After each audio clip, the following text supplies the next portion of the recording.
Vamos entonces, Listo, doctora. Bueno, entonces, como adelante. decía la doctora, vamos a continuar el tema. Voy a contextualizarlos un poquito en lo que íbamos la semana pasada. Entonces, estábamos hablando de queratocono frustro y sabemos pues que es un factor de riesgo clave para el desarrollo de ectasia corneal después de una cirugía refractiva. Su diagnóstico se hace pues con topografía, tomografía y paquimetría y un queratocono frustro más un deseo de cirugía refractiva nos puede hacer pensar en renunciar a la cirugía, en hacer una facorrefractiva si cumple criterios o en hacer una cirugía láser más un crosslinking.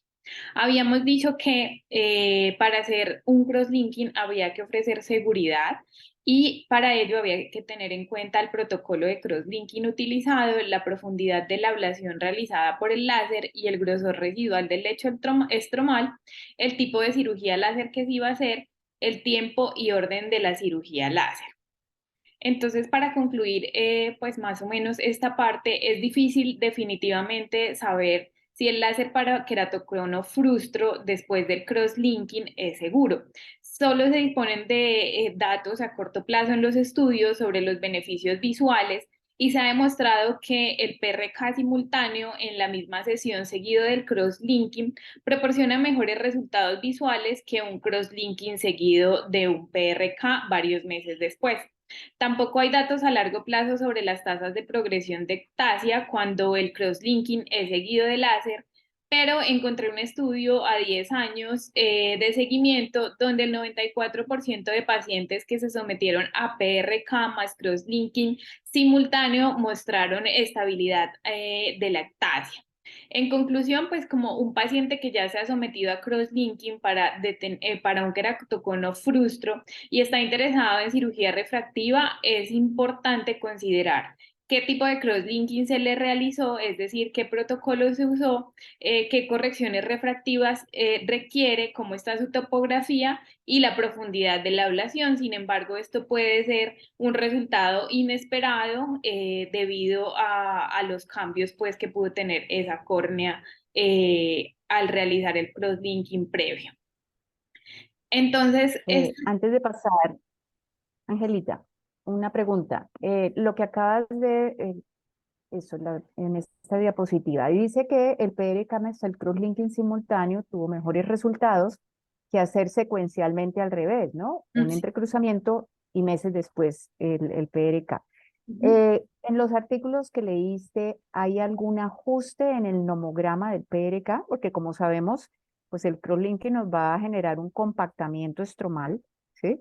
Ujú. Entonces, es interesante eso. Cuando hablemos de crosslinking, pues vamos a ahondar un poquito más en esto, pero es como para que le dejes aquí como a la audiencia el mensaje más claro. ¿Qué leíste con respecto a eso? Si hay algún ajuste en el nomograma que se utiliza para cirugía refractiva, o sea, pues para la PRK, cuando hay ese otro procedimiento simultáneo. Pues O que hasta allá no tiene.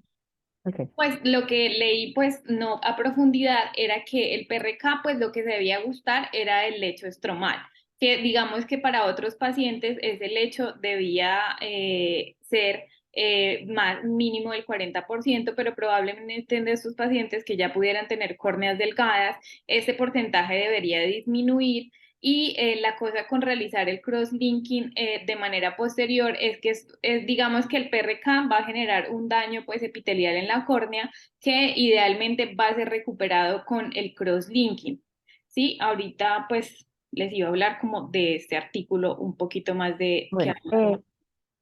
digamos que la pregunta pues era otra, Angelita, Ajá. pero eso lo podemos ir un poquito más adelante cuando toquemos el tema como exponiendo, porque normalmente lo que tú estás diciendo es cierto, quienes hacen simultáneo el crosslinking con el PRK, ¿sí? O con el LASIK, eso se llama LASIK extra o el PRK combinado, si necesita hacer un ajuste de ese nomograma.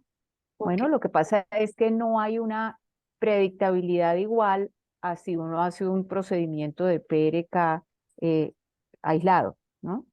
Sí. No hay forma de uno anteponer o sí, esperar cuánto va el crosslinking a, sí, a intervenir en el resultado final de ese procedimiento refractivo. Listo, doctora. Entonces, ese va a ser el tema entonces después, porque sí me parece que no debe quedar como en el aire. Bueno. Listo, continúa, gracias. Bueno, entonces como para finalizar sobre el queratocono subclínico, este estudio es una revisión sistemática en la literatura publicada en el 2020 sobre queratocono subclínico y queratocono frustro y tenían un objetivo de identificar las definiciones utilizadas para los términos mencionados en los artículos publicados sobre estas patologías hasta el 2017. Es decir, el fin era encontrar si entre todos los estudios se podía llegar a un consenso sobre los criterios para definir estas dos patologías. Entonces se encontró muchas diferencias en los índices o en los criterios diagnósticos en estos estudios y se intentó pues realizar ese consenso que lo podemos ver en la tabla, en el cual pues los parámetros más utilizados para definir queratocono subclínico en la literatura eran tener una córnea normal bajo la lámpara de hendidura, una retinoscopia, una queratometría y una oftalmoscopia normal, que haya presencia de simetría o un UI-S elevado y tener queratocono en el otro ojo. Y los parámetros que se encontraron más utilizados para definir queratocono frustro fueron una topografía normal, tener una córnea normal bajo lámpara de hendidura, un queratocono en el otro ojo y que no haya asimetría en el I-S o si la hay, que esta no sea mayor a 1.2. Entonces, pues de esto podemos decir que cuando encontramos un paciente con un ojo con queratocono, pues difícilmente vamos a decidir a ese paciente llevarlo a cirugía refractiva por pues su alto riesgo de ectasia corneal posquirúrgica. El problema radica en que la mayoría pues de esos pacientes que nos generan duda es los que no tienen queratocono en el otro ojo y para estos pacientes que no tienen queratocono en ese otro ojo, no hay unos criterios o un consenso de criterios, sino indicios o sospechas tomográficas que son pues las que revisamos y pues por ello lo que se necesita es realizar un consenso entre especialistas y en base a la evidencia para definir esos índices y facilitar la decisión de si el paciente debe o no ser llevado a cirugía refractiva de manera segura.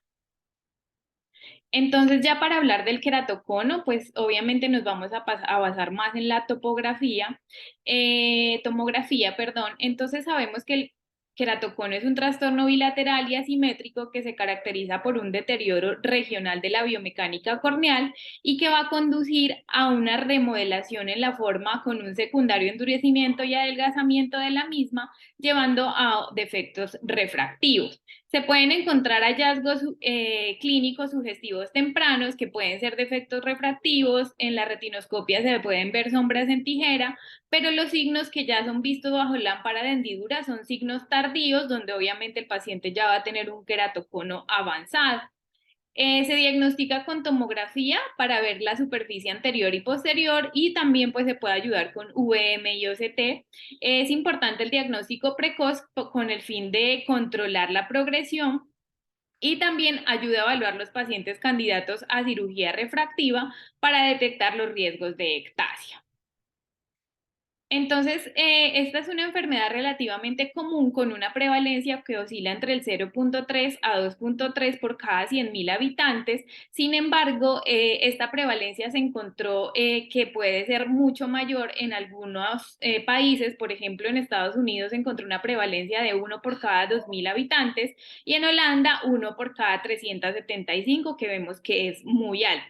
Afecta a ambos géneros por igual y se presenta en diversas poblaciones en todo el mundo, con mayor frecuencia en asiáticos y en el Medio Oriente, y sus factores de riesgo son genéticos y ambientales. Tiene una incidencia de 6 al 23% en familiares de primer grado con queratocono, es decir, mucha mayor prevalencia que en la población general. Y tiene una herencia autosómica dominante con expresividad variable, lo que apoya el papel dominante pues, de la patogénesis genética en estos pacientes. Sobre la epidemiología en Colombia, no hay un estudio ampliado que defina una estadística en todo el país. Sin embargo, tenemos este estudio del 2020 de la prevalencia de pacientes con queratocono en la clínica Barraquer en Bogotá, que se realizó desde el 2014 hasta el 2019.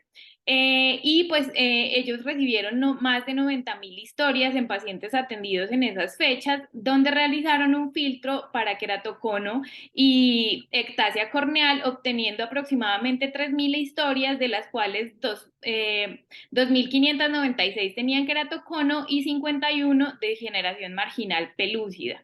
Eh, pues en total todos estos pacientes fueron los que cumplieron los criterios de inclusión y se determinó que la edad promedio al momento diagnóstico fueron los 29 años, es decir, pues puede ser relativamente tardío porque se puede presentar a menor edad. El 42% eran mujeres y el 57% eran hombres, y la prevalencia estimada para estos pacientes de queratocono fue del 2.84%. Entonces, estos son los criterios topográficos de Rabinovich y McDowell, que solo los traigo para recordar, ya que aquí no se incluye la valoración posterior de la córnea que sí tenemos hoy en día. Entonces, los queratoconos tienen tres componentes importantes a valorar. Entonces, entre ellos tenemos la ectasia o la protrusión, que corresponde a la falla mecánica de la córnea, donde, como les dije, una parte se anterioriza, pero eso no ocurre en toda la córnea. Esa ectasia la medimos en el mapa de curvatura, que no es muy bueno para el diagnóstico de prequeratocono, pero para ayudarnos a descubrir el prequeratocono y el queratocono, nos podemos ayudar con el factor de factor Q o excentricidad al cuadrado y el BFS máximo. El BFS máximo pues se va a considerar el pico de la montaña y su localización, y es importante recordar que la elevación de ese pico equivale a 5 micras por cada color que va cambiando. También es importante valorar la simetría o irregularidad del queratocono, ya que podemos tener córneas asimétricas sin ectasia que podían corresponder a un prequeratocono.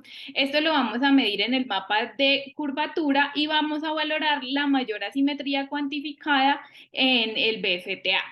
Y también es importante valorar el adelgazamiento central versus cómo se encuentra la periferia.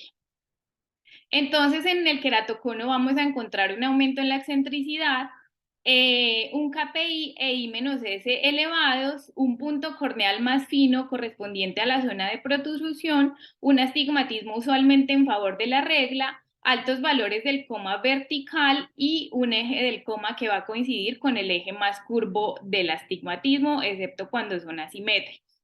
Entonces, el Galilei tiene buena sensibilidad para la detección del queratocono, pero esta es mucho mayor en el BFS posterior, como lo vemos en las imágenes, y de este índice pues ya habíamos hablado mucho más en la sesión anterior. Además, este nos va a facilitar la información sobre la excentricidad, de tal manera que podemos señalar que una córnea que se sospecha que es queratocónica, si su excentricidad es mayor a 1, como pues se señala en este paciente en la flecha. El KPI es el índice de predicción del queratocono y describe el porcentaje de probabilidad de queratocono basado en un análisis de superficie de la córnea anterior, y tiene una sensibilidad del 100% y una especificidad del 96%. Ese es un parámetro multivariable que incluye varios índices como los que vemos en la fórmula y está basado en el sistema Galilei. Entonces, un KPI de 0 a 20 se considera normal, un KPI de 20 a 30 son córneas sospechosas o con queratocono, y mayor a 30 con degeneración marginal pelúcida. También puede ser capaz de determinar la alteración de la córnea secundaria a queratoplastia, a queratotomías radiales y lentes de contacto, como vimos en los casos que nos presentaron antes, pero se requieren más estudios de validación para determinar su papel en el diagnóstico del prequeratocono. Entonces, este otro estudio busca establecer los valores unificados para Galilei basados en una revisión de la literatura, y en esta tabla ellos muestran los umbrales de anormalidad aceptados para establecer los índices de queratocono, de los cuales pues en el informe solo vamos a encontrar el I-S, el KPI y el PPK, debido a que, como les decía, muchos de estos índices están incluidos en el KPI. Y al igual pues que otros sistemas de imágenes, Galilei tiene diferentes índices y la idea es definir estos índices para queratocono y para prequeratocono para ayudarnos a mejorar el diagnóstico en estos pacientes que se encuentran en la zona gris. Como ya les decía, él evalúa pues muchos de los índices incluidos en otros y lo hace pues también de manera automática. Entonces ellos hicieron esta tabla que la denominaron hoja de trucos, que consiste en una versión simplificada de los índices de detección para queratocono, y podemos ver que ellos ya ponen algunos índices para detección de prequeratocono y que nos puede servir como una herramienta de detección rápida en los pacientes en los que tenemos sospecha. Sin embargo, estos parámetros no están totalmente aceptados debido a que hay diversos estudios, diversidad en los índices, y que el Galilei es un sistema pues relativamente nuevo, por lo cual pues se requiere como seguir estudiando. Entonces de esto encontraron que el índice de asimetría esférica y el índice de regularidad de la superficie tuvieron más sensibilidad y especificidad en prequeratocono, por eso le dieron un valor. Entonces, ¿qué nos llama de pronto la atención en esta tabla? Que el I-S, que lo toman con un valor superior, y ya habíamos dicho que mayor a 1.4 se asocia a queratocono, incluso valores mayores, menores, perdón, ya tenemos que tenerlo en cuenta para el momento de hacer cirugía refractiva, pero realmente esto no tiene mucho valor en prequeratocono. Entonces, en cuanto a los mapas de elevación, observamos que la altura entre los puntos reales y una superficie de referencia. Esta superficie puede ser esférica, puede ser asférica o tórico-asférica. Entonces, los mapas BFA son para valorar cambios en la forma de la córnea, mientras que los mapas BFTA nos indican simetría o asimetría de la curvatura corneal y cómo podría estar el coma. Cuando existe una asimetría en la forma de la córnea, el mapa BFTA va a tener un color verde. Sin embargo, cuando aparece una asimetría, este mapa va a presentar en cada hemisferio un color distinto, que va a ser amarillo para el cambio de curvatura más suave y azul para el cambio más alto, y esto va a estar dividido por una banda de color verde. Entonces, el índice de asimetría de esfericidad o el índice de Kahneman-Arce es un parámetro que cuantifica la simetría de la esfericidad sobre la superficie. Perdona, ¿Sido? eh, perdona, te hago una pequeña aclaración ahí, digamos, con los colores. Okay. Esos mapas lo que hacen es comparar la córnea contra un cuerpo de referencia, una figura geométrica, y digamos que las juntan ambas para ver las diferencias, para ver qué sobresale. El BFS, que es el que estabas hablando, es una esfera, o sea, un círculo en 3 dimensiones. Y las otras son elipsoides, es como un óvalo en 3 dimensiones, pues. Entonces, los colores rojos son las zonas por donde la córnea sobresale por encima de ese cuerpo de referencia con el cual está acoplado, y son elevaciones. Las zonas azules, los colores azules, tienden a ser las partes de la córnea que quedan por debajo de ese cuerpo de referencia, que suele corresponder con las zonas más planas de la córnea, ¿vale? Es sencillamente para hacer la diferencia que se comentó que son valores altos y bajos, pues no, se debe ver como una elevación. Rojo protruye, azul está por debajo. Sí, doctor, muchas gracias. Bueno, entonces, como les decía, el índice de Kahneman-Arce va a tener una sensibilidad de casi el 100% y una especificidad del 99% para la detección del queratocono, pero no para el prequeratocono. Y este se va a calcular como la diferencia entre el valor máximo negativo y el valor máximo positivo de elevación del BFTA. Es decir, que valores muy altos de este índice se van a correlacionar con un aumento de las tasas de cambio de curvatura y se corresponden bien con la cantidad de coma que se va a ver alterado, especialmente el trifoil y el cuadrafoil. Los valores normales de este índice van a ser menores a 20 a 25 micras, pero como les decía, no tiene mucho valor en el diagnóstico del prequeratocono. En cuanto a las aberraciones, el sistema Galilei ha demostrado una gran superioridad comparada con otros equipos y como ya habíamos visto, este se basa en la forma de polinomios de Cerny y el coma es un indicador muy valioso de progresión del queratocono y se ha documentado como un índice que refleja los cambios tempranos en la superficie de la córnea. Además, los valores más altos para el coma vertical están asociados con queratocono e incluso con prequeratocono, aunque pues a esto le falta más estudios para valorar la sensibilidad y especificidad en prequeratocono. Y la aberración clínica más relevante es la aberración esférica, la cual es la que usualmente se altera de primera. Entonces, digamos que en esos pacientes con prequeratocono podríamos ver que tanto el coma vertical como la aberración esférica se pueden alterar inicialmente y ser un indicio pues de prequeratocono. Entonces aquí les traigo como un resumen de los índices de queratocono en Pentacam, en el cual consideran que el Belin Ambrosio es el más específico e indica pues que una córnea está más cerca de lo normal, y este describe que presenta un queratocono subclínico si es mayor a 1.6 y un queratocono si es mayor a 2.6. Y los índices de queratocono en Galilei se consideran pues que los más importantes son el KPI, el KPROP, el PPK y el I-S, pues como que estos serían los más relevantes a evaluar al momento del diagnóstico, sin dejar pues como atrás los otros casos. Entonces aquí traigo un caso clínico, es de una paciente femenina de 34 años que está en seguimiento hace más de 10 años, acude a control el 15 de marzo del 2022 y tiene un antecedente de rinoconjuntivitis alérgica, toma antihistamínicos diariamente y tiene un antecedente familiar que es un hermano con queratocono.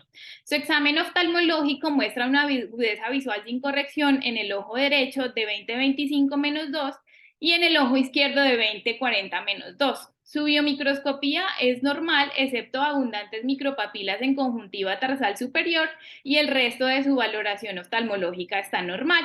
Esa es su lensometría, pues que llevaba su corrección a la actualidad, y la refracción actual es en el ojo derecho menos 2.25, menos 1.25 a 180 grados y menos 50 a menos 1.75 por 177 grados, con lo cual logra una agudeza visual de 20/20 en ambos ojos. Entonces aquí les traigo como el comparativo donde la paciente acude al control al año aproximadamente, se encuentra pues asintomática, sin signos de rascado, persiste con agudeza visual de 20/20 con la corrección y con la misma refracción que se le había hecho, y como podemos ver no hay cambios en la refracción actual, es decir, pues todo vemos pues que hay una estabilidad en el defecto refractivo. Entonces, este es el mapa refractivo de la tomografía del ojo derecho en el 2022 y podemos ver aquí que en el mapa de curvaturas axial anterior se ve una córnea prolata ortogonal con un corbatín asimétrico más curvo a nivel inferior. Tiene un astigmatismo asimétrico inferior con el eje más curvo a 47. Y la paquimetría tiene una córnea un poquito gruesa con un centro de 579 micras. El mapa de elevación anterior y posterior vemos que se encuentran normales y los índices solo se encuentra alterado el I-S con un valor de 1.42. Entonces, hasta aquí pues podemos decir que la paciente no tiene signos de ectasia, y les traigo aquí mismo el mismo mapa para que lo podamos comparar del 2023. Es importante antes de empezar a evaluar esta tomografía definir que ambas estén en la misma escala de color para que no evaluemos, pues no veamos cambios que no corresponden. Entonces podemos decir que sí, que ambas se encuentran en la misma escala de color y se considera pues que está casi igual a la previa, no tiene cambios en el defecto refractivo, entonces decimos que pues su defecto refractivo está estable y no presenta signos de ectasia. Podemos ver pues aquí que su CLMIX en su ojo derecho en el 2022 es negativo y es muy similar al control del 2023 con un CLMIX negativo. Solo podemos ver un breve cambio de color a nivel inferior, siendo un poquito más intenso el rojo. Aquí devuelvo y aquí adelanto para que lo puedan verificar. Y aquí en cuanto al mapa de aberrometrías, en el 2022 del ojo derecho, vemos que las aberraciones de tercer y cuarto orden son normales y el RMS también está negativo. Este es el control del 2023 y también el mapa de aberrometrías comparativo, pues no tiene cambios y tampoco tiene alteraciones. Este es el comparativo de ambos, del ojo derecho entre el 2022 y el 2023 y como les decía son muy similares. Entonces en este caso podemos decir que el ojo derecho tiene un prequeratocono por un I-S en 1.43, una córnea curva mayor a 47 dioptrías y una paquimetría normal. Este es el ojo izquierdo, es la tomografía del año 2022 y también es una córnea prolata con un corbatín con asimetría inferior. En este igual conserva la ortogonalidad, tiene un astigmatismo más elevado que el ojo derecho con un eje más curvo a 48 dioptrías y la córnea está igualmente un poco gruesa. El mapa de elevación anterior y posterior vemos que están normales y en cuanto a los índices, vemos que el I-S está elevado, está en 1.90 y el PPK está en 70%, que es bastante alto, y el resto se encuentran dentro de límites normales. Entonces, este es el mapa refractivo del ojo izquierdo de control en el 2023 y vemos que se conserva muy similar a la previa, sin cambios en la refracción. La elevación anterior y posterior siguen normales, aunque aquí digamos que podría asomarse en la cara posterior el signo pues de lenguatazo que describe el doctor Arce, y llama la atención aquí que el PPK aparece en un 0%, pese a que la previa se encontraba en 70%, y un I-S en alerta que está mayor a 1.2, pero que tenemos un previo en 1.9. El resto de índices pues se encuentran normales. Entonces, en el 2022 el ojo izquierdo tenía un KPI que pues da un CLMIX del 70%, que es pues muy alto, como vemos muy cerca a la línea roja, pero lo que llama la atención es que en el 2023 este índice se negativiza. Entonces, pues esto se puede deber a varias cosas. Primero, a que hay leves cambios en los mapas de colores respecto a la previa. Aquí la retrocedo, vemos que están un poquito más intensos los rojos en este 2022 y aquí un poquito más claros. Siendo un poco pues menos rojos, como les decía, los círculos negros los que señalan es la zona que se encuentra más delgada y este hace parte de la medición total del CLMIX. Entonces podríamos decir que dado a que ya no es tan intensa su coloración, este índice pudiera haber reducido debido a esta causa. En cuanto pues a otros factores que podríamos decir que pudieron contribuir a que este índice se negativizó, es que se controló la alergia, se mejoró la lubricación, pero algo muy importante es que esta paciente pudo presentar cambios corneales secundarios a que la paciente en la actualidad se encuentra en lactancia materna. Este es el mapa de aberraciones del 2022 y vemos que pues igualmente las aberraciones están normales, al igual que el RMS, y esto es casi igual en el 2023. Y este es pues el comparativo. Entonces en el ojo izquierdo también tenemos una sospecha de queratocono sin progresión en el último año y dada la edad de la paciente podríamos decir que se estabilizó, que ha tenido control de su conjuntivitis alérgica, que puede ser su factor de riesgo y por ende no hay rascada. Sin embargo, ella tiene un factor de riesgo fuerte para hacer seguimiento frecuente, que es el antecedente familiar de primer grado de queratocono, como vamos a ver en la parte genética, y pues esto nos podría ayudar a definir si es una paciente que puede ser candidata a cirugía refractiva. Entonces, este es Eh, ¿sí, Doc? Angelita, la verdad es que la presentación de este caso me parece importante y aquí puede haber un poquito de controversia. Invito a mis colegas docentes si tienen algún comentario.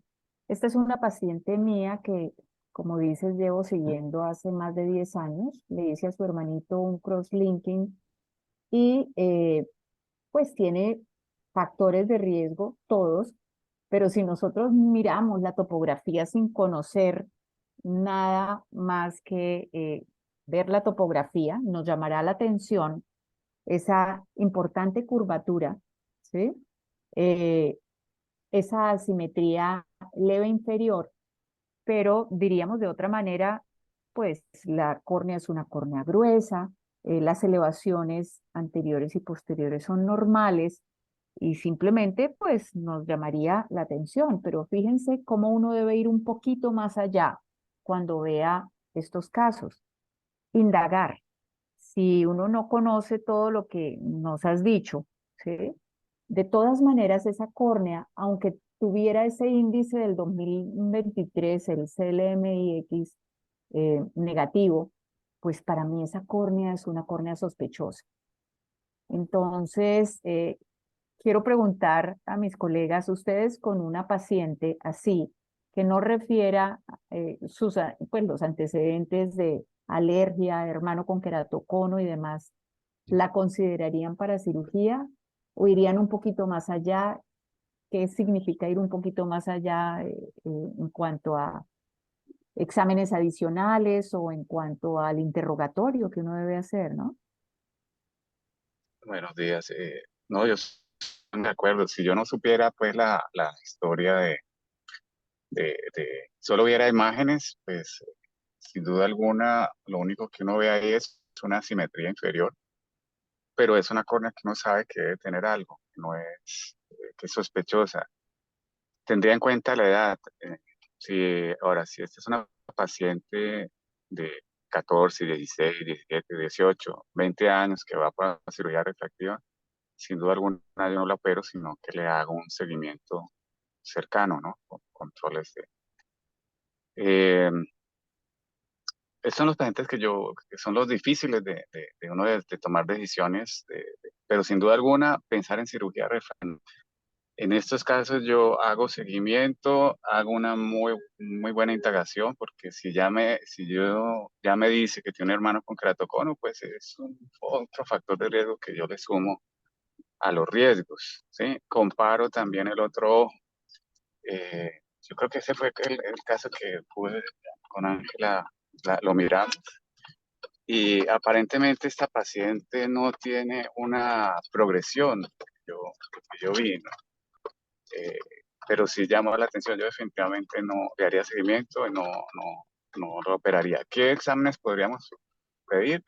Pues sería interesante si tuviéramos facilidad de hacer mapas epiteliales, estéresis corneal.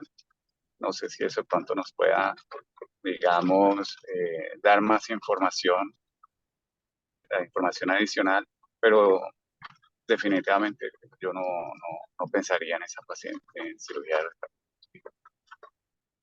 Sí, Gerson, estoy entonces de acuerdo. Y realmente le di este caso a Angelita porque me parece que es muy interesante cómo uno muchas veces tiene que ir un poquito más allá de las imágenes, ¿sí?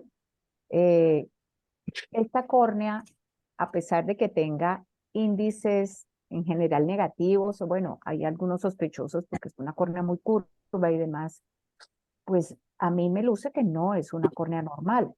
Normal como para hacer un procedimiento queratorrefractivo, ¿no? Entonces, ir un poco más allá, como tú dijiste, es hacerle mapas epiteliales, puede ayudar, estudios de histéresis también. Y lo que vamos a proponer ahorita, que ya está disponible en Estados Unidos, espero que pronto acá, es el test de posibilidad de queratocono, ¿no? De la Lavallén, el test genético. Eh, Definitivamente importante esto en el análisis. Nos llama mucho la atención que el último CLM-X se negativizara después de que el anterior estuviera tan alto. Y ayer discutíamos, bueno, ¿cuáles pueden ser las razones? La verdad, yo le decía a Ángela, yo no sé, no sé, pueden haber muchas. Esta niña está lactando, un flujo hormonal en su córnea, pues obviamente puede tener impacto. Hay un micrófono abierto. Con respecto a esa negativización, ¿ustedes qué opinan? ¿Qué opinan? Mercedita, ¿por yo pienso una Adelante, cosa, Luis. es una paciente con un seguimiento largo, ha bajado los parámetros, puede haber algo de fortalecimiento de córnea por la edad, por otras cosas. Y lo otro es que, digamos que si es una córnea que tiene una sospecha, que aquí hay que ser muy cuidadoso, yo no sería tan categórico en un no para cirugía refractiva. Gerson tocó un tema muy importante y es la edad.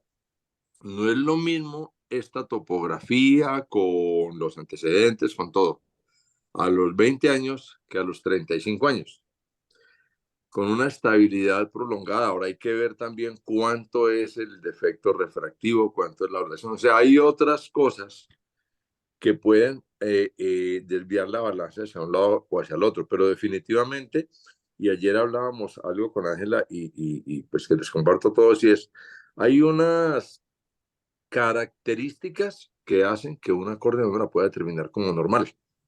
Hay otras características que hacen que la córnea uno la pueda clasificar como un queratocono, pero ahí en el medio hay un espectro muy grande de cosas. Y en eso es que hay que tener todo lo que están mencionando, que me parece muy, muy, muy acertado. Y en los antecedentes del paciente. No es lo mismo esta paciente joven con frote activo que esta paciente de 35 años con estabilidad de 3 o 4 años y ya no hace frota. Entonces son dos escenarios totalmente diferentes. No es lo mismo esta paciente con un equivalente esférico de 2 o 3 dioptrías a con un equivalente esférico de 4 o 6 dioptrías. Entonces, digamos que hay muchas otras cosas. Por eso, la idea, y esto va para los muchachos, es formar criterios. Digamos que uno debe ser muy cauto cuando las cosas se salen como decía yo, Ángela, de la cajita, lo que se me sale de lo normal. Ahí hay que estar muy, muy, con mucho cuidado, porque estamos realmente interviniendo en el futuro visual del paciente. Esto no es una cirugía refractiva, es el futuro visual de un paciente. Entonces, en ese sentido hay que ser muy cuidadosos. No quiero que quede la idea de que efectivamente se pueden operar, pero también el paciente necesita una solución. Ahora, en algunos casos no la podemos brindar, definitivamente es más el riesgo que el beneficio, pero siempre es lo que tenemos que evaluar en cada caso que pensemos en cirugía, riesgo contra beneficio. ¿Ok?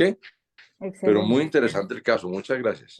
Precisamente esto, Diego y Gerson y los docentes que nos acompañan y todos, quería generar esta controversia, porque es que aquí pues hay mucho de base, hay mucho por aprender.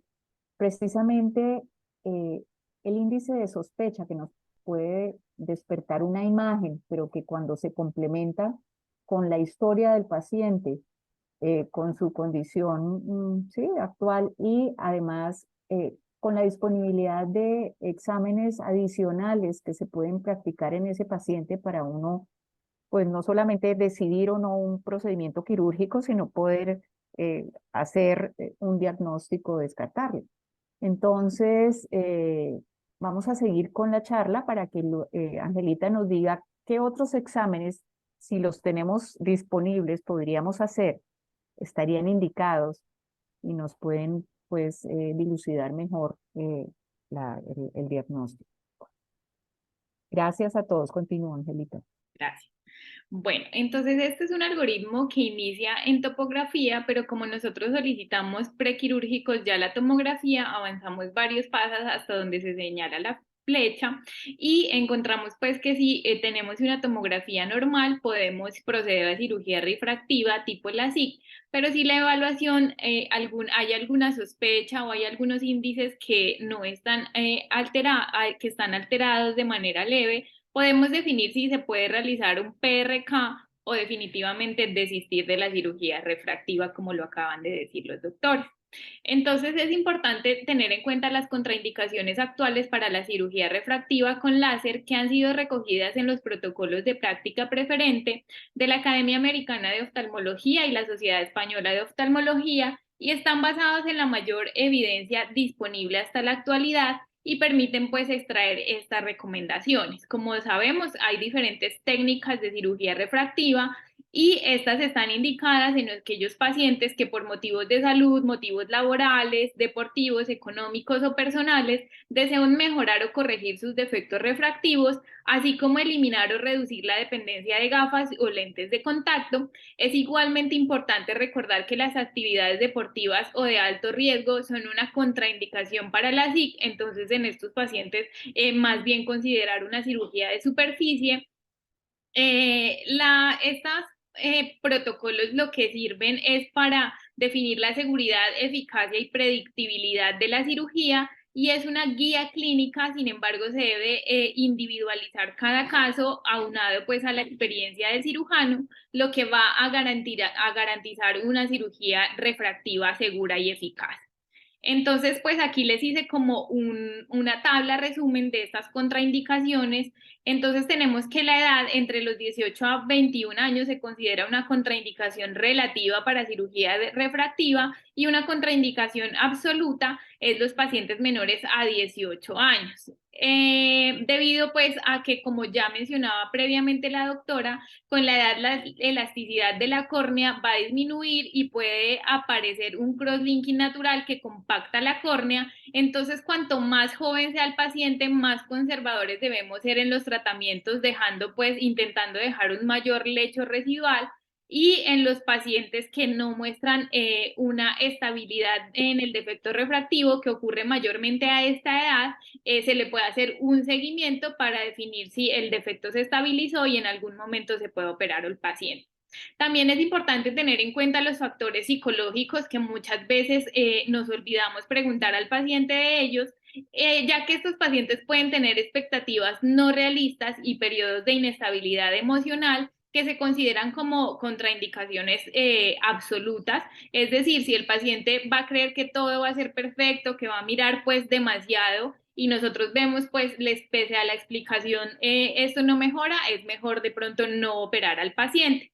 Y también aquí analizan algunas afecciones del rasgo psiquiátrico donde pacientes con síntomas depresivos se han asociado a menor satisfacción después de la cirugía refractiva. Sin embargo, por ejemplo, en pacientes estudiaron también pacientes con trastorno afectivo bipolar y esquizofrenia, donde los pacientes con esquizofrenia tuvieron un 97% de satisfacción, afirmando pues que su calidad de vida había mejorado y podían operarse, esto obviamente en pacientes controlados. En cuanto a las afecciones sistémicas, las enfermedades inmunes se han considerado siempre una contraindicación para cirugía refractiva debido a su asociación pues con alteraciones corneales. Sin embargo, enfermedades autoinmunes inactivas o tratadas podría ser una contraindicación relativa. Los medicamentos son pues contraindicaciones relativas, sin embargo, esto nos puede llevar como a no el desenlace o lo que esperamos de la cirugía refractiva debido a que pueden alterar la superficie corneal y estos son medicamentos como la isotretinoína que está asociada a ojo seco, blefaritis y conjuntivitis. Entonces idealmente este medicamento se debe suspender de 6 a 12 meses. La miodarona ya sabemos que genera depósitos corneales en la membrana basal, entonces de pronto estos pacientes como no se los puede suspender, podría ser una contraindicación relativa. La colchicina, el sumatriptán también son contraindicaciones relativas y algo que de pronto nunca preguntamos son el método de planificación de las pacientes, ya que el implante de levonorgestrel se ha asociado a desenlaces pues no peores, sino un poco más bajos de lo que esperamos tras la cirugía. En cuanto a la córnea y la superficie ocular, se consideran contraindicaciones absolutas el queratocono, algunas distrofias corneales, una neovascularización corneal, edema corneal, queratitis intersticial, queratitis neurotrófica y ojo seco no controlado. Si el ojo seco se controla, entonces ahí se puede llevar al paciente a cirugía refractiva. Y en cuanto a las relativas, tenemos el queratocono frustro, algunas distrofias corneales, historia de queratitis por herpes o varicela zoster. Y en estos dos últimos pacientes se recomienda iniciar profilaxis con antivírico una semana antes del procedimiento quirúrgico y mantenerlo hasta 2 semanas después o mientras esté usando esteroides tópicos. En cuanto a la queratometría, pues esto es como muy relativo, cada estudio pues lo establece de manera diferente. Sin embargo, ellos toman como una queratometría central media muy plana o muy curva y dan estos valores de menor a 39 dioptrías o mayor a 47.5, aunque en otras son más bajos y más altos, eso sí puede ser muy controversial.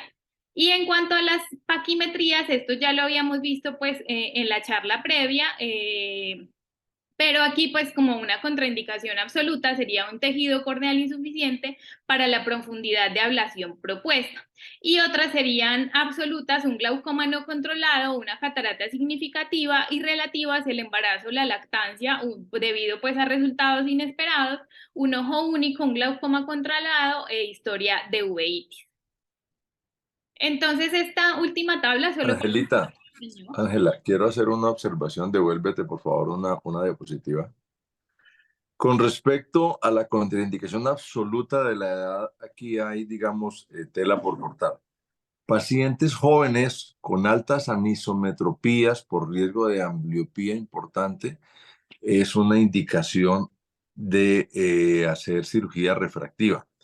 Y lo otro, con respecto, ahí veo en absolutas distrofias corneales. Las distrofias de membrana basal, usted puede hacer cirugía Superficie. refractiva de superficie y digamos que ahí está ganando un doble beneficio y es que está barriendo la distrofia y está modificando la curvatura de la córnea. Entonces digamos que yo estas no las colocaría como absolutas. Ahora, hay mucha discusión sobre la refractiva en pacientes jóvenes, sobre todo en niños. Pero hace algún tiempo nos presentaron una charla y la verdad es que los resultados son muy buenos en pacientes jóvenes. Yo personalmente la paciente más joven que he operado ha sido de 12 años y justamente fue un caso de una anisometropía muy alta, un paciente con un ojo prácticamente neutro y el otro ojo con una hipermetropía, con un astigmatismo alto, y los resultados han sido buenos. No Listo. son muchos Sí. pacientes, yo tengo en mi haber de pronto unos 5, si acaso, pacientes muy jóvenes, pero los resultados son buenos y la verdad es que cuando uno habla con los oftalmopediatras, están de acuerdo con eso. Y eso fue lo que hiciste, la SIC o superficie, porque es verdad que siempre se ha considerado como una contraindicación, pero hemos visto en varios congresos que hay pacientes jóvenes por debajo de 18 estables en donde se hace cirugía. Obviamente, pues es un riesgo, pero a veces el beneficio puede superarlo, ¿no? Esas anisometropías ambliopizantes tan altas y que no son fáciles de el paciente manejar con el lente de contacto, etcétera, pues lo puede justificar. Y sí, yo no he hecho, yo realmente soy muy conservadora con respecto a esto, pero sí lo he visto. ¿Esa paciente tuya era la SIC o era superficie, Dieguito? En todos los casos he hecho cirugía de superficie, Ajá, muy teniendo bien. presente que los pacientes hipermétropes tienden a hacer más Sí. opacidades y sobre todo hay que ser muy, muy estrictos con el cuidado con el sol. Uno de estos pacientes justamente me hizo unas opacidades muy importantes en superficie, o sea, tan importantes que terminé retirando las opacidades con pinza. O sea, hizo realmente una Una costra. cicatriz anterior. Era un astigmatismo hipermetrópico, entonces la ablación, si se acuerdan pues de piensen en un astigmatismo hipermetrópico en el corbatín simétrico. Entonces aquí lo que se hizo fue un encurvamiento de lo plano. Como era un astigmatismo con la regla, fue en eje horizontal y fue justamente, fueron dos cicatrices verticales a 0 y 180 las que tuve que quitar. Después de eso tocó colocar otra vez mitomicina y luego hacer otra vez otra ablación para quitar lo que quedaba de opacidad, porque sobre la opacidad no hace absolutamente nada el láser. Hay Ujú. que retirar la opacidad primero, o sea, no es fácil y tomar la decisión no es fácil. ¿Y qué tan joven un paciente de estos? Pues la verdad es que la más joven que yo he intervenido ha sido de 12 años. Y esta niña sí fue una niña muy juiciosa y nos fue muy bien. Este otro que les cuento es un pacientico de 16 años que a pesar de las recomendaciones, pues su partidito de fútbol, el sol, etcétera, entonces hay que ser muy cuidadosos es con eso, con la exposición al sol en pacientes con cirugía de superficie, sobre todo hipermetrópicos.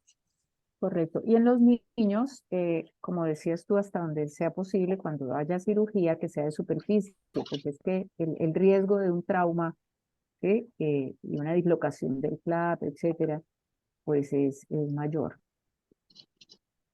Listo, entonces continuemos, Otro Angelita. comentario, Adelante. creo que le entendía a Angelita que pacientes con herpes contraindicación relativa, yo creo que entendí eso. Con Pues, que la historia, Doc, o herpes, sea, ya tratados. yo pienso que de todas formas, paciente que tenga un antecedente de herpes, yo Yo pienso no que lo no se debería trato. volver. Sí, yo Sí, tampoco, yo no lo trato. exactamente, sí, exactamente. Pienso que Es que el el riesgo de riesgo de que se complicaciones, reactive es muy alto. exactamente. Y una pregunta sobre todo para Diego, que parece que es el que tiene pues como más experiencia con esto de los niños.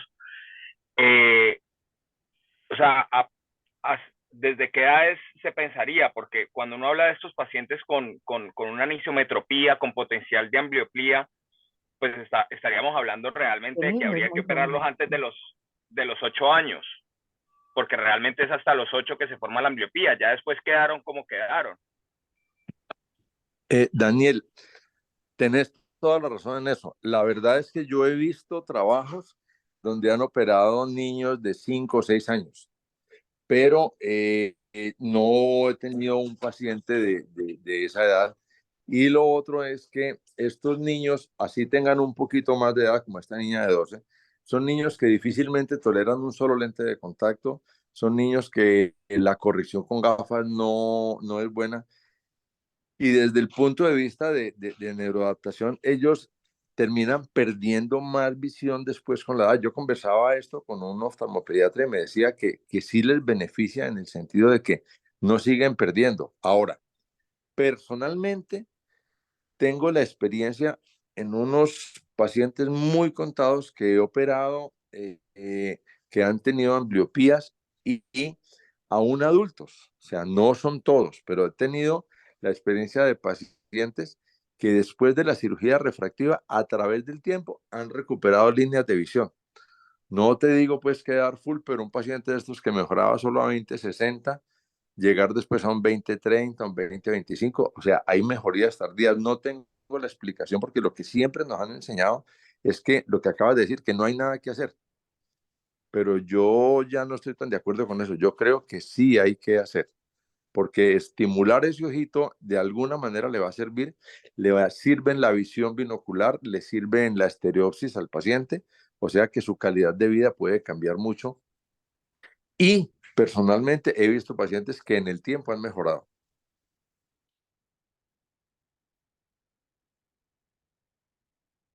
Correcto, comparto esto. También he visto pacientes, tengo un par de casos en donde no me explico cómo, y son pacientes adultos que han recuperado una visión, mejor dicho, casi que plena.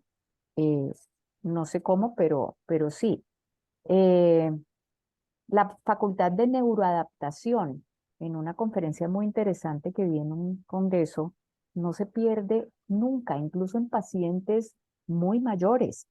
Hablaban de todas las épocas de la vida, incluso mayores de 80 años, sigue funcionando. Entonces, debe haber un potencial que obviamente puede que no se recupere del todo, en este caso la visión, pero ayuda. Que hay controversia con respecto al tema que estamos tratando en si operar idealmente a un niño menor de 8 años, pues la hay toda, pero sí hemos visto trabajos presentados en los congresos en donde hay pacientes operados y con muy buena evolución. Tema de controversia, personalmente pues me parece un poco arriesgado, pero sí, la indicación pues ahí está. Ok, continuemos entonces con el tema de mapas epiteliales y gracias por las intervenciones, Listo. Angelita. Entonces el mapeo epitelial corneal va a utilizar equipos especiales, como vamos a ver, una amplia gama, y esto nos va a proporcionar unas mediciones importantes sobre el área superficial, el grosor, la curvatura de la córnea, que nos pueden ayudar con el diagnóstico de prequeratocono y queratocono.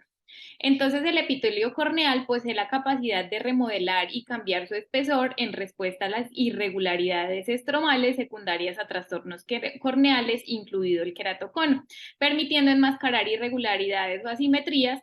Pese a que el gol estándar, como ya sabemos, es la tomografía, puede pasar desapercibido en esta el queratocono subclínico y por ello la importancia de los mapas epiteliales. Aquí pues en estas imágenes histopatológicas vemos un adelgazamiento del estroma, una hiperplasia compensatoria del epitelio y múltiples dehiscencias en la membrana de Bowman que se ven más amplificadas en la imagen de IB.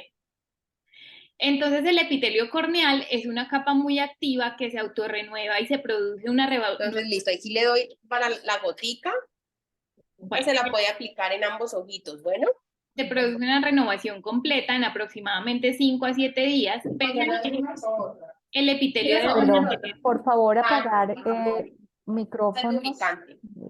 Desde la de bueno. Sí, ya le entrego. Natalie, por favor, apaga tu micrófono, gracias. Yo creo que ya.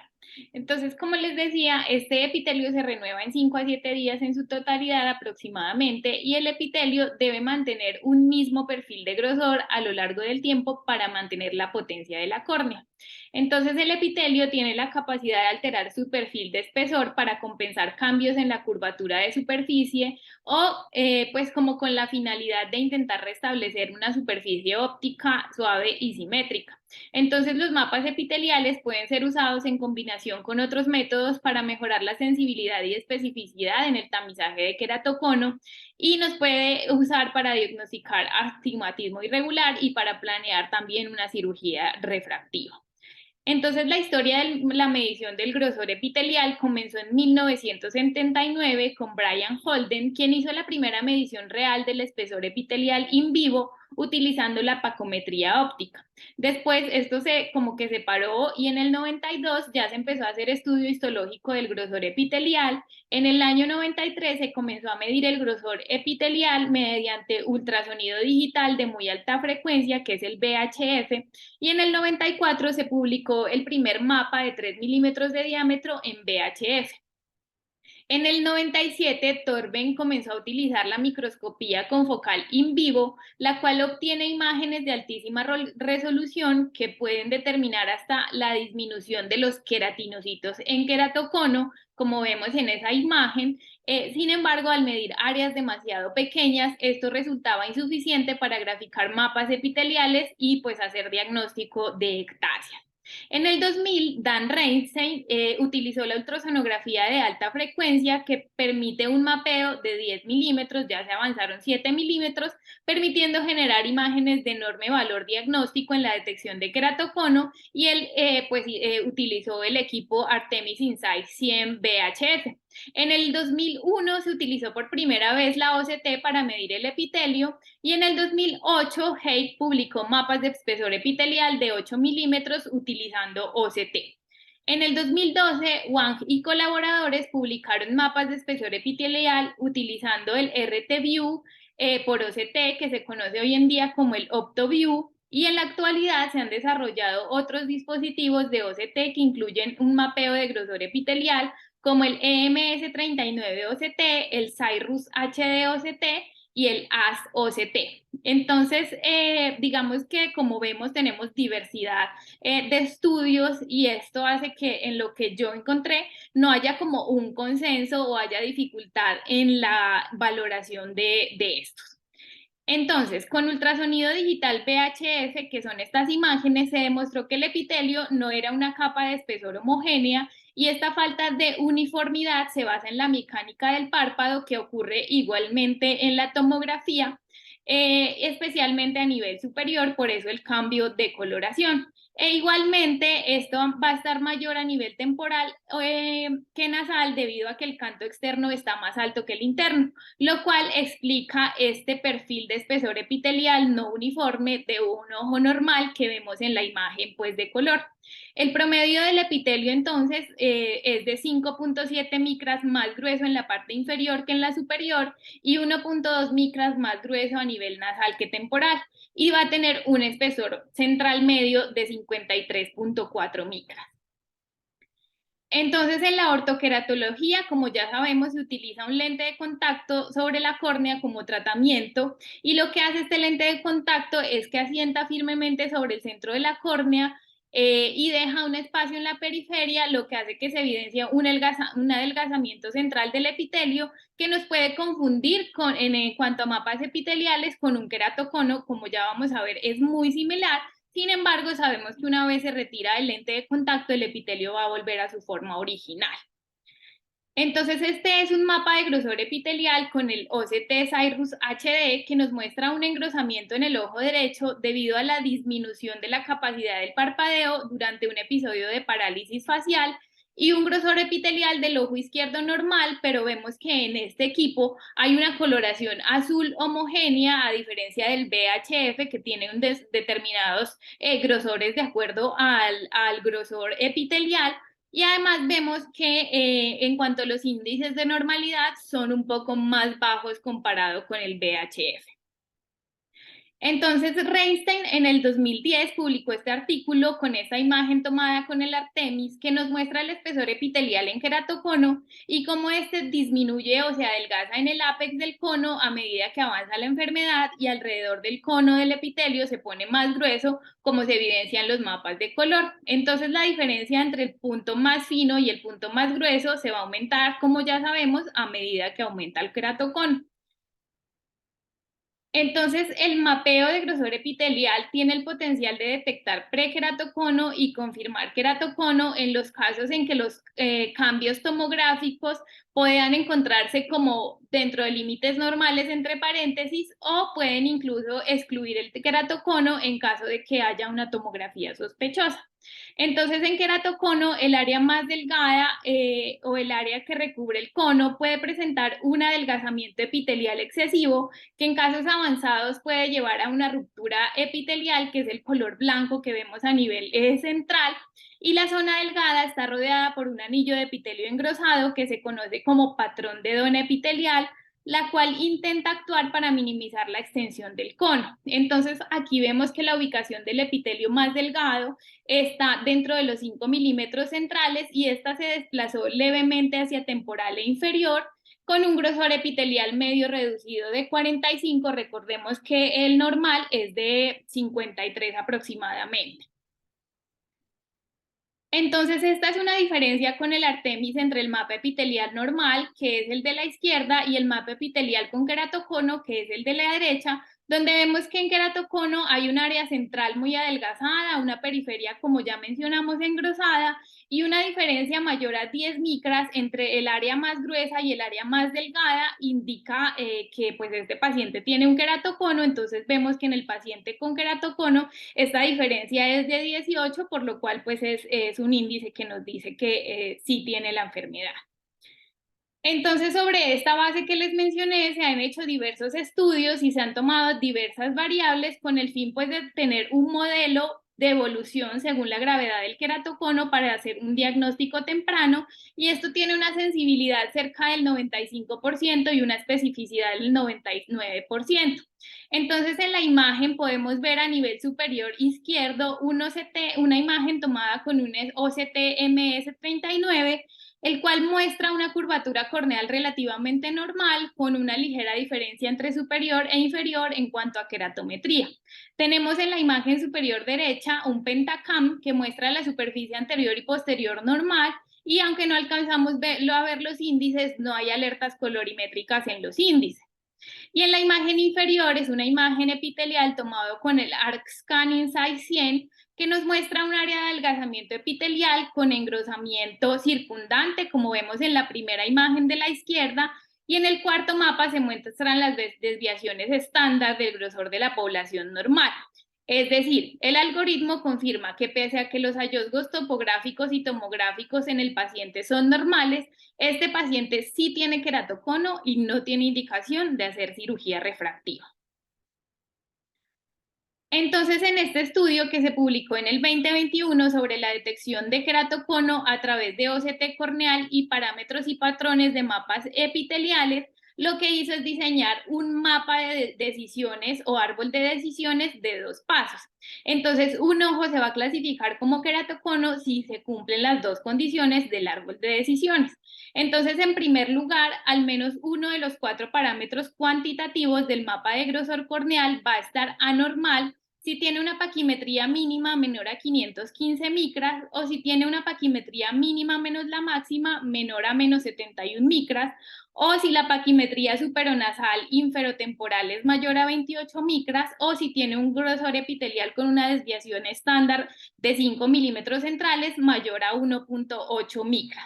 Si la respuesta es no, el paciente no tiene queratocono, pero si la respuesta es sí, vamos a pasar al siguiente paso. En el segundo paso, entonces, se evalúa la presencia de un patrón de adelgazamiento concéntrico en el mapa de grosor epitelial y se evidencia si esos patrones de adelgazamiento coinciden con los mapas de grosor corneal y epitelial mediante una inspección visual que la vamos a ver ahora. Y si encuentra alguno, podemos decir que el paciente sí tiene queratocono, pero si el mapa está normal, podemos descartar el queratocono. El árbol de decisiones, entonces, cuando se estudió, pudo clasificar de manera correcta los ojos normales con una especificidad del 100%, los ojos con queratocono con una sensibilidad del 97%, el queratocono subclínico con una sensibilidad del 100% y el frustro de 73%. Esto nos hace ver que este árbol o mapa de decisiones es una herramienta para el diagnóstico temprano del queratocono subclínico y el queratocono frustro. Entonces, en esta imagen podemos ver los mapas topográficos axiales, un mapa de paquimetría tomado por OCT y mapas de espesor epitelial, y se muestran pues algunos casos. Entonces, el primer caso es un paciente masculino de 27 años de edad con una agudeza visual de 20/15 que, como vemos, presenta un mapa axial con un corbatín asimétrico dada por una inclinación inferior, pero con un I-S de 0.7 que es normal, y se correlaciona con el mapa paquimétrico y el mapa epitelial. Entonces decimos pues que este paciente se encuentra dentro de límites normales. El caso 2, que es la imagen del medio, es una paciente, el ojo derecho de una paciente femenina de 42 años con una agudeza visual de 20/15, donde el mapa topográfico mostró una elevación corneal inferotemporal con un corbatín asimétrico con el eje desviado. El mapa paquimétrico presenta alteración de todos los índices mencionados previamente, es decir, una paquimetría mínima baja, una paquimetría mínima menos la máxima menor a menos 71 micras y una paquimetría superonasal inferotemporal también elevada y una desviación estándar del grosor epitelial mayor a 1.88 micras. Y el mapa epitelial tenía un patrón de adelgazamiento concéntrico con un cambio de 6 pasos de color respecto al grosor mínimo a nivel inferotemporal, y esto vemos que coincide, o sea, esto era como para hacer un mapa comparativo con la topografía, y vemos que coincide con el defecto y se consideró que este paciente tenía un queratocono subclínico. Y en el caso 3 es el ojo izquierdo de una paciente femenina de 27 años con una agudeza visual de 20/20, donde la topografía nos muestra un corbatín asimétrico con un eje desviado sin cumplir criterios de queratocono realmente. El mapa paquimétrico por OCT tenía 2 parámetros alterados y el mapa epitelial presentó un patrón de adelgazamiento concéntrico con cambio de 3 pasos de color en la zona epitelial más delgada que concuerda con los otros 2 mapas y se consideró que este paciente presentó un queratocono frustro. Entonces, lo que adiciona este estudio es que los patrones de adelgazamiento que coinciden en los mapas de grosor corneal y epitelial son patrones únicos en queratocono y los patrones y parámetros del mapa de grosor corneal y epitelial en OCT se pueden usar junto con la topografía para mejorar la detección del queratocono. Y finalmente, este estudio publicado en el 2021 buscaba explorar la importancia del análisis del espesor epitelial corneal en el diagnóstico de queratocono temprano y utilizando el OptoView para medir el grosor del epitelio y caracterizar 4 grupos de pacientes que fueron pacientes con queratocono, queratocono frustro, astigmatismo corneal alto que se consideró mayor a 2 dioptrías y un astigmatismo corneal bajo que se consideró menor a eso. Entonces, en el grupo de astigmatismo alto y bajo se puede encontrar un patrón uniforme, que es el verde que encontramos arriba, o en isla central, donde el epitelio corneal está evidentemente engrosado en la región central de la córnea, y este es más visto en el astigmatismo alto que en el bajo, lo que quiere decir que a mayor astigmatismo, menor grosor epitelial, y esto nos puede ayudar a diagnosticar un queratocono temprano. En el grupo de queratocono frustro, todos los pacientes presentaron una forma uniforme del mapa epitelial y en el grupo de queratocono se encontró que la mayoría presentaban forma de cráter de volcán, en el cual el epitelio corneal estaba engrosado en la parte periférica y el punto más delgado tenía un epitelio pues adelgazado. Esta forma se subdividió en una forma de C inversa, que también es como otra forma de queratocono, en una forma de corchete que no estaba en la imagen y en una forma de anillo. En el queratocono también se encontró una forma irregular en la que el epitelio corneal tiene un grosor desigual y está coloreado de manera desordenada, pero esto se encontró pues con muy baja prevalencia en el estudio. Listo, entonces para hablar de la parte genética, sabemos que la etiología del queratocono tiene 2 hipótesis, una ambiental relacionada con la alergia y el frote de los ojos, y la segunda una genética que se considera como poligénica. Entonces, como les decía, el queratocono se ha considerado como una enfermedad poligénica, es decir, debido a la coexistencia de múltiples genes alterados que conjuntamente con la influencia del ambiente resultan en la enfermedad. Por ello, pues, como que se resalta la importancia de este artículo que busca comprender los modelos poligénicos de las enfermedades, su desarrollo y la posible aplicación de estas puntuaciones poligénicas en la atención médica. Entonces, el cálculo de esta puntuación poligénica o PGS se hace pues a través de una fórmula y estas se pueden, pues de acuerdo como a las alteraciones genéticas que se hayan encontrado después de hacer una prueba genética a este paciente, y estas son distribuidas en una campana de Gauss para ver la distribución de puntuación poligénica en una población y así estratificar el riesgo de las enfermedades. Sin embargo, esto sigue siendo un campo emergente con una evidencia variable. Lo que se requiere pues es validarlo y evaluar aplicación antes de hacer una implementación clínica. Entonces, este es un estudio transversal descriptivo multicéntrico sobre el tamizaje genético en pacientes asintomáticos que revelan presencia de queratocono y pretende adoptar la detección molecular genética en individuos asintomáticos con alto riesgo de desarrollar queratocono para evitar que los queratoconos subclínicos presenten ectasias posteriores a cirugía refractiva. Entonces, lo que hicieron en este estudio es que se hicieron exámenes genéticos y clínicos en familiares asintomáticos con alto riesgo de queratocono debido a un factor de riesgo familiar importante, que era un familiar con diagnóstico de queratocono en primer grado. Entonces, a lo largo de los años, muchos estudios han postulado que múltiples regiones cromosómicas y genes son causantes del queratocono. Por lo tanto, pues se dice que es una enfermedad heterogénea. Entonces, yo hice una búsqueda de los principales genes relacionados con queratoconos según este estudio, y en la base de datos OMIM, que fue donde los busqué, que es un compendio completo y autorizado de genes humanos, que está disponible pues de manera gratuita. Entonces, primero ellos toman el gen BSX, que es el gen más estudiado como causal de queratocono, y variantes asociadas al mismo. El segundo gen asociado a queratocono es el gen TGFBI, que se relaciona principalmente con distrofias corneales. Sin embargo, este también se asocia al factor de crecimiento tisular beta, que se relaciona con la organización corneal cuando hay presencia de queratocono, y ha sido identificado en pacientes polacos y chinos que presentan queratocono. Y el tercer gen es el ZEB1, que se ha reportado en distrofias corneales y en variantes del gen en queratocono.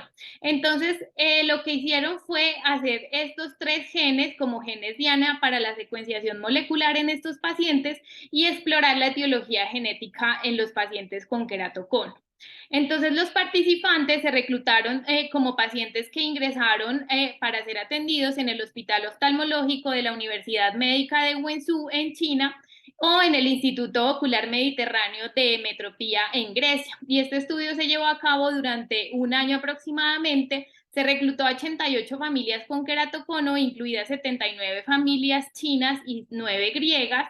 Y pues los parientes, como que la inclusión fueron los parientes asintomáticos de primer grado con un antecedente familiar positivo de queratocono. Entonces a estos pacientes, como les decía, se les hizo una detección mutacional de los 3 genes que los mencioné en sangre y una evaluación clínica completa, incluyendo un pentacam.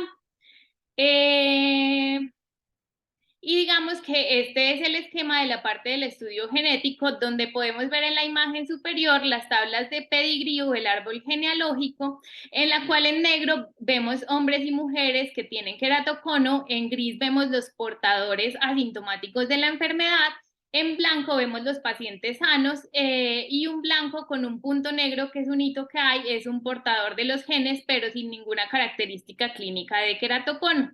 La M que estaba como abajo del paciente que es, representa una variante genética, y el signo más indica que el paciente tiene un alelo normal. Entonces ellos hacen un cromatograma de secuencia donde se señala con la flecha roja cuál es la localización de la mutación, y se encontró que 4 de estos familiares eran portadores de la enfermedad con un patrón de herencia autosómico dominante. Por ejemplo, en la familia china, que es la primera señalada como F1, la madre era asintomática, pero su examen oftalmológico reveló pigmentaciones difusas centrales en la córnea, y la topografía mostró 5 índices alterados sospechosos de queratocono, pero pues digamos que las imágenes topográficas de esta paciente no estaban en los anexos. En la imagen B pues vemos la evolución de las variantes, y en la imagen inferior como las proteínas mutadas. Entonces de este estudio les traigo una tomografía pentacam del ojo izquierdo de un paciente de la familia 2, que es una familia china que es sano, asintomático y sin variante, y solo encontramos que su topografía tiene un adelgazamiento central, el resto se encuentra dentro de límites normales. Pero esta es la tomografía del ojo izquierdo de una paciente de la familia 2, femenina, que es asintomática, es portadora de uno de los genes y presenta un queratocono subclínico, presenta una córnea adelgazada, y vemos que se señalan pues en amarillo o en alerta algunos índices, siendo el Bellin-Ambrosio de 2.6, que como ya sabemos está en el límite para este índice de queratocono. Entonces, en conjunto se encontraron variantes genéticas junto con cambios tomográficos corneales importantes en padres asintomáticos, apoyando que los familiares de queratocono pues tienen un mayor riesgo de queratocono. Aquí se señala en rojo los pacientes que tienen queratocono, y los colores que se van asemejando más al rojo son pacientes en los que se encontraron más parámetros anormales, pese a no tener ningún síntoma y a no tener queratocono, pero a ser portadores de los genes. Entonces se encontró que de esas familias el 17.5% tenían queratocono por tomografía, y el 37% de esos era unilateral. Los familiares de primer grado con queratocono entonces tienen alto riesgo de desarrollarlo, pese a tener parámetros tomográficos anormales. De estos pacientes, el 18% de familiares de primer grado tenían sospecha de queratocono, y 34% tenían hasta un parámetro corneal anormal en la tomografía. Entonces, digamos que esto nos sirve pues para decir por qué es importante, porque hay un fuerte aumento de la población miope a nivel mundial, y por ende una gran demanda de cirugía refractiva, lo que hace que un gran número de individuos de alto riesgo se enfrentan al riesgo de ectasia corneal posoperatoria, dado que tienen pues su genética sospechosa para queratocono. Entonces, en ausencia de un sistema de clasificación para queratocono subclínico especialmente, digamos que la genética se recomienda para medir estos grupos de alto riesgo, pudiendo ser el tamizaje genético una solución para estos pacientes asintomáticos y con tomografías casi normales que van a ser llevados a cirugía refractiva. Entonces, en julio del 2021, Avelino Labs en Estados Unidos anunció el lanzamiento de Avagen, que es una prueba genética ocular de ADN con un panel de 75 genes diseñada para ayudar a determinar el riesgo de queratocono y otras distrofias corneales relacionadas con el gen TGFBI. Este test fue validado en aproximadamente 1.100 pacientes en Estados Unidos y emite un resultado donde para queratocono hace una puntuación del riesgo poligénico clasificado como bajo, medio o alto de queratocono, como vemos en la línea de color que incluye un porcentaje de 0 a 100. Y además hace un análisis de las variantes genéticas alteradas, tanto para queratocono como para distrofias corneales.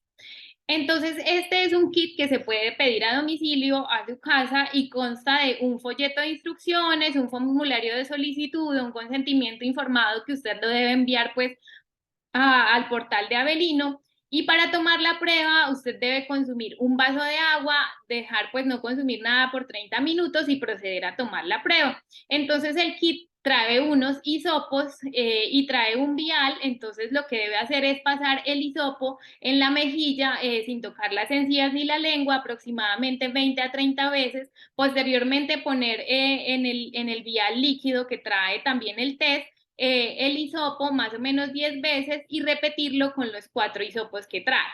Para definir que usted tomó bien la muestra se va a volver como de un color lechoso y este test trae unas letricas que se van a desaparecer cuando la muestra está adecuadamente tomada. Entonces, una vez tomado, usted lo empaca y lo envía a Avelino para que ellos emitan la lectura del test y ellos pues tienen como la dirección de envío.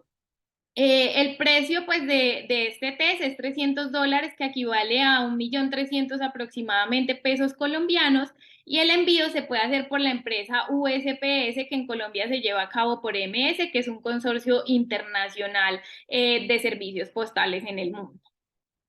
Entonces, ¿cuáles son las indicaciones para hacer una prueba genética, especialmente un antecedente de queratocono en familiares de primer grado, en quienes encontramos un queratocono subclínico, un frustro, anomalías topográficas leves o no muy graves, astigmatismo sospechoso o irregular, una córnea delgada, un lecho residual delgado al programar la cirugía, unas refracciones inestables, una curvatura corneal pronunciada o preocupaciones de ectasia posterior a cirugía refractiva?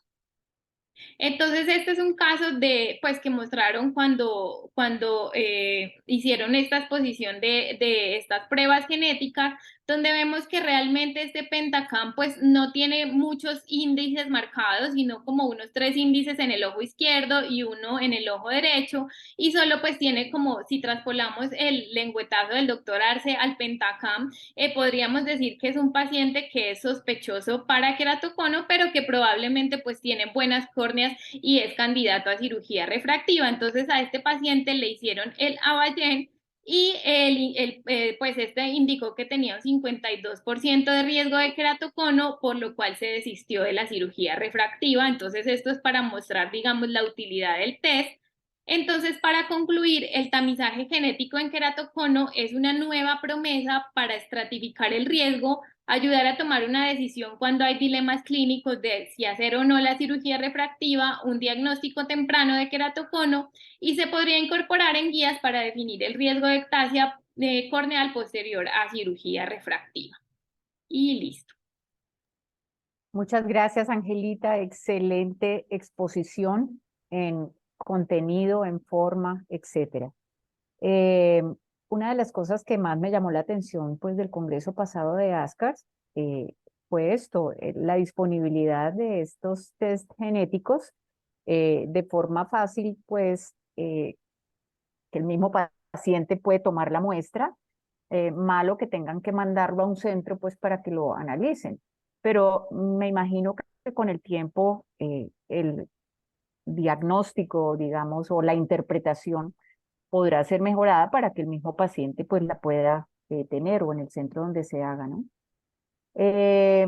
Vamos a continuar la próxima semana con el tema de la última publicación del DIUS, que salió el 14 de abril, esto es pancito caliente, con respecto al influjo del estilo de vida en la superficie ocular, en la patología de superficie ocular. Esto es como el DIUS 3, más o menos. Constó de 8 subcomités eh, que describían qué tanto afectaba en diferentes aspectos, como les digo, el estilo de vida, la enfermedad de superficie ocular. Entonces vamos a dividir para la presentación, porque esto es largo, pero muy importante.